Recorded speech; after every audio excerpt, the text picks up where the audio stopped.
په تنګه دروازه ور داخل شي ځکه چې د تباهۍ دروازه کولاو ده، لارې ښه پلنه ده او ډېر په دغه لاره ځي.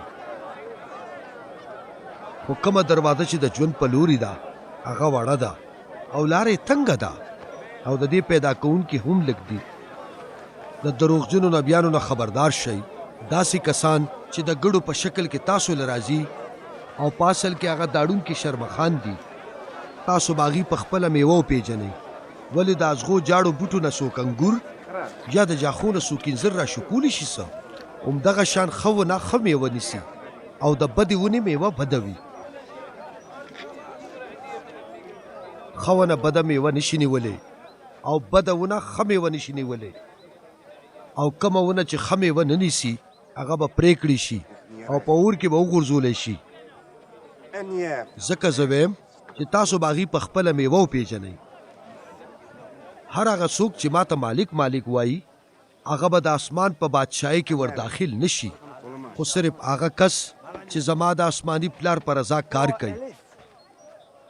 پر ورځ د قیامت په ډېر ماته وایي چې مالکه موږ ستا په نوم نبوت نو کړی څه او ستا په نوم مو پیریان نو شړلی څه او هم ستا په نوم مو ډېرې معجزې نه وې ښکاره کړې څه.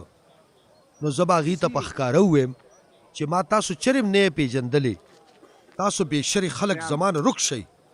هر هغه څوک چې زما دا خبرې اوري او عمل پې کوي هغه به د هغه هوښیار کس په شان وګڼلی شي چا چې خپل کور د یو سخت ګډ تپاسه آباد کړی وي او چې باران وشو، سیلاب راغلو، زلزل او طوفان تیر شو او د ده کور سره ډغرې وخوړې، خو دا را پرې نه وته ځکه چې بنیادونه د یو سخت ګډ د پاسه و. خو د هغه چا به بیا څه انجام وي چې زما دا خبرې اوري او عمل پې نه کوي. د هغه مثال د هغه ناپویه کس دی چا چې په شګو خپل کور جوړ کړی و.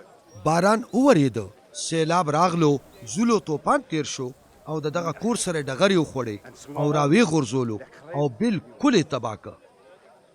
څه وخت چې عیسی دا خبرې بس کړې نو خلک د هغه په تعلیم حق حیران شول، ځکه چې هغه د هغې د شرع عالمانو په شان نه خو په پوره اختیار سره تعلیم ورکولو.